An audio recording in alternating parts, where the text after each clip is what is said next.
एक बार रामू अपनी बाइक की बैटरी लगवाने गया तो मैकेनिक ने बोला, सर एक साइड की बैटरी लगा दो।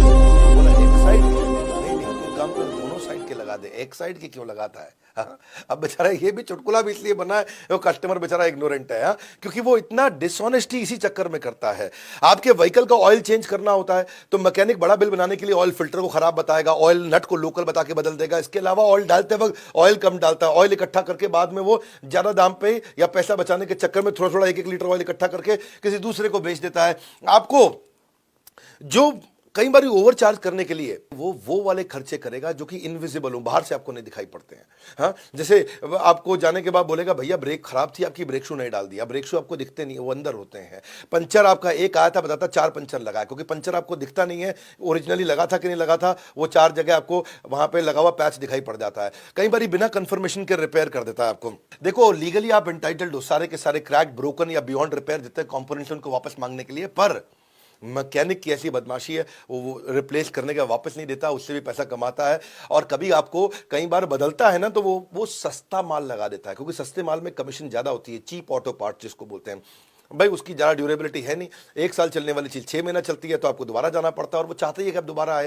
भाई देखो फ्यूल मीटर होता है, वो टंकी के अंदर होता है, आपको दिखाई देता नहीं है। जो ओरिजिनल वाला है वो 1200 रुपये का आता है, लोकल 400-500 रुपये का आता है। इंजन की कॉइल होती है वो नीचे इंजन के साइड में लगी होती है, आपको नहीं दिखती। जो ओरिजिनल ब्रांड है वो 800 का देगा, लोकल 150 रुपये का देता है। अच्छा, आपसे वो चार्ज 800 के हिसाब से कर लेता है, लगाता है आपको 150 वाली आइटम है। हेडलाइट होती है, ओरिजिनल आएगी 900-1000 रुपये की, लोकल आएगी 250 रुपये की। अच्छा, आपको पता चलेगी नहीं, देखने में तो बाद में एक जैसी लगती है। अब गियर का लीवर होता है, इसे चेंज करना इतना आसान है कि आपको पता भी नहीं लगेगा। और ओरिजिनल लोकल की पहचान करना मुश्किल है कि ओरिजिनल 250 का है, लोकल 75 का है। तो those who focus on making a sale neither get sale nor get customer. Mechanic के साथ यही दिक्कत रहती है। इन्हीं प्रॉब्लम्स को समझा इस कंपनी ने। अनट्रेन्ड स्टाफ होता है, छोटू से उस्ताद का काम कराता है। छोटू नया लड़का है, उसी को कहता है यही हमारा उस्ताद है, यही करेगा काम। अच्छा, उस्ताद जो है बैठ करके पत्ते खेल रहा है और छोटू लगा हुआ ठीक करने में है जी, घू घू घू घू एक्सीलेटर चलाया जा रहा है। अच्छा, उस्ताद जी बैठा अपना पत्ते खेल रहा है। अब टेक्निकल काम जो एक ट्रेंड मैकेनिक ही कर सकता है, वरना तो इंजन खराब हो जाएगा। अब लोकल मैकेनिक जो है वो गाड़ी को ठीक करने के बजाय खराब करता है और फिर वापस ठीक करने के लिए अलग से आपका बिल बना देता है। इतने फ्रॉड है इसके अंदर कि आपको बाद में फियर फैक्टर भी बिल्ड करता है। हाँ, कई बार आपने देखा हॉस्पिटल में डॉक्टर भी फियर फैक्टर बिल्ड करते हैं। मैं किसी की बुराई नहीं कर रहा, पर मैं आपको खाली वास्तविकता बताना चाहता हूं। मैकेनिक क्या बोलेगा, गाड़ी बहुत धुआं दे रही है भाई साहब, बहुत धुआं दे रही है, इंजन तो सीज हो सकता है। आप घबरा जाओगे, इंजन सीज हो सकता है, गाड़ी रास्ते में बंद हो जाएगी। इंजन बदलने का खर्चा कम से कम 7-8-10 हजार रुपए का आ जाएगा।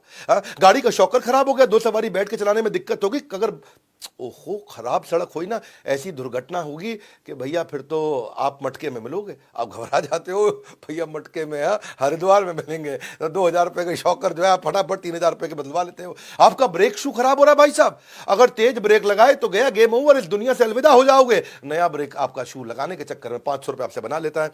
अच्छा, ये तो छोड़ो भैया, कहीं तो इतने फिशी टर्म्स एंड कंडीशन है कि आपको बाद में पता चलते हैं। जैसे स्कूल में होता है ना भाई, स्कूल में आप बच्चे का एडमिशन कराते हो, कहते हैं ड्रेस भी हम देंगे, किताब भी हम देंगे, जूता भी हम देंगे, मौजा भी हम देंगे। बात क्या कर रहे हो, कई बार माँ बाप कहते तो बच्चा भी आप ही दे दो। तो आपको जो है इंजन ऑयल भी हमसे खरीदना पड़ेगा, आपको स्पेयर पार्ट भी हमसे लेना पड़ेगा। बाहर वाले की हम गारंटी नहीं लेते, बाहर के इंजन ऑयल की गारंटी नहीं लेते। सर्विस करते वक्त कोई डेंट स्क्रैच हो गया तो हमारी गारंटी नहीं है। सर्विस करते वक्त पेट्रोल तो आपका इस्तेमाल करेंगे ही करेंगे। पिक एंड ड्रॉप की बात कर दी तो एक्स्ट्रा पैसा ले लेंगे। देखो भैया, इसी चक्करों में मैकेनिक के पास आदमी इग्नोरेंट जाता है और उसका बेचारे की पिटाई हो जाती है। अच्छा, महिला जाएगी तो ऐसा लपेट लेते हैं कि महिला को तो कुछ नहीं पता होगा। एक बार एक लड़की गई भी थी मैकेनिक के पास, तो बोली स्कूटी की सर्विस करानी है। मैकेनिक बोला, अरे मैडम आपकी तो स्कूटी के अंदर इंजन ऑयल नहीं है, ब्रेक भी ठीक से काम नहीं कर रहा है, अरे आपका तो क्लच भी ठीक नहीं चल रहा है, कैसे चलाती हैं हम? तो लड़की बोली, अरे भैया ये सब छोटी मोटी बातें, इनको छोड़ो, पहले आप शीशा ठीक कर दो भैया। तो अब बेचारे लड़के को तो खाली शीशा देखना था, उसको ये सब पता नहीं है। इसको बोलते हैं इग्नोरेंस का फायदा उठाना। फायदा उठाने के चक्कर में ऐसे ऐसे बड़े बड़े शब्द बोल देते हैं। हाँ, कि क्या बोलेगा आपको, timing chain pusher rubber coupling, आपको बोलेगा कपलिंग रबर है जी, half axle clutch centre and hub और रॉकर सेट। आप भी कहोगे अच्छा तो कोई बड़ी चीज होगी भाई हमारे साथ में।